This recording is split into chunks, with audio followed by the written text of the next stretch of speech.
it is my absolute honor to introduce a very special guest and a good friend of Roy Orbison, road manager to Roy Orbison, entertainment director of Roy Orbison, and lead guitar player for Roy Orbison, Mr. Alan James. Give him a nice big round of applause. Thank you. Thank you. I'm from London, England. Anybody else from England here tonight? I'm by myself. Okay. I joined Roy in 1968. I was 2 years old. And I was playing in bars in London in a very successful rock band in London at that time when the Moody Blues were around, the Rolling Stones, the Beatles, all that great music. And I got a phone call one day and said, would you like to audition for Roy Orbison for the job as lead guitarist? So, I mean, to put it into perspective, Roy was as big then as Taylor Swift is today. In other words, he was a monster all around the world. So I thought, wow, this is crazy, I'd love to do it. They said, well, you need to be at the Mayfair House on a certain day, a certain time. And when I go in there, the audition, all the equipment's there, Roy's there, there are 19 other guitar players auditioning for the same job, right? And I thought, oh, I don't have a chance. You know, some of them were actually pretty decent players. So we all go up in front of Roy, and I got the job. I mean, let me explain how I got the job. You all know the intro to Pretty Woman, right? And this is this simple. It goes, right? Well, the third note of that, there's a slight slide, which for some reason I picked up on, and the others didn't. So the slide was... That slide was a difference between me getting the job and 19 other people not getting the job. So, you never know, right?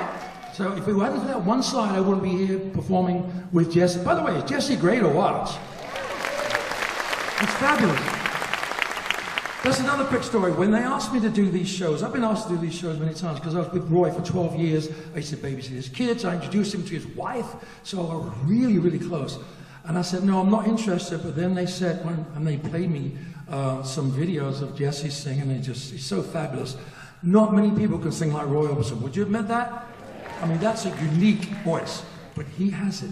And anyway, that tour, that first tour in May of '68, I was 18-year-old. You can do the math now, by the way.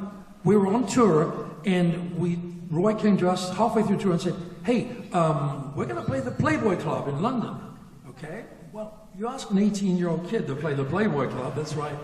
I think so, right? I think I can manage that. I mean, I read the magazines, but I only read the articles. I didn't see the pictures. Do you believe that? Anyway, so we played the Playboy Club with Sammy Davis Jr., okay? And it was an amazing evening, and here I am, you know, a kid just come out of playing rock and roll bands in London. And the night went amazing. The next day, there's a paper in London called the Daily Mirror. On page 3, there was a picture, half of the page, picture of Roy Orbison, Sammy Davis Jr., and me singing on the same microphone, okay? So I thought, wow, so obviously I cut the picture out and I bought another dozen papers, but I saved that picture. Well, here's the bad story. When I got divorced, my ex-wife destroyed the picture. It was ex-wives, Jesse. Yep. Anyway, so funny story, it's a true story. 5 years ago, I was visiting my brother in England. I was just on eBay, like you do, you know, just go on eBay and just put in different things. Someone was selling that picture in Bangkok for $9. Why? And why did he have it? He or she have it? But anyway, so the thing was, I bought the picture, so I now have it back in my office, which is kind of cool.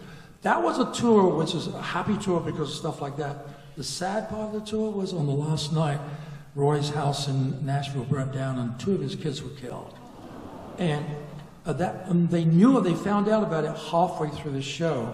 And I knew about it because they pulled me aside to tell me. So here I am sitting next to the man, knowing his house is gone and 2 of his kids are gone, you know, through the whole show. It was really a traumatic time for me, but you know, Roy, that was a short tour, but he did invite me back next year and for the next 10 years after that. So I got more stories to tell. Are you enjoying the stories? Yeah. All right, great.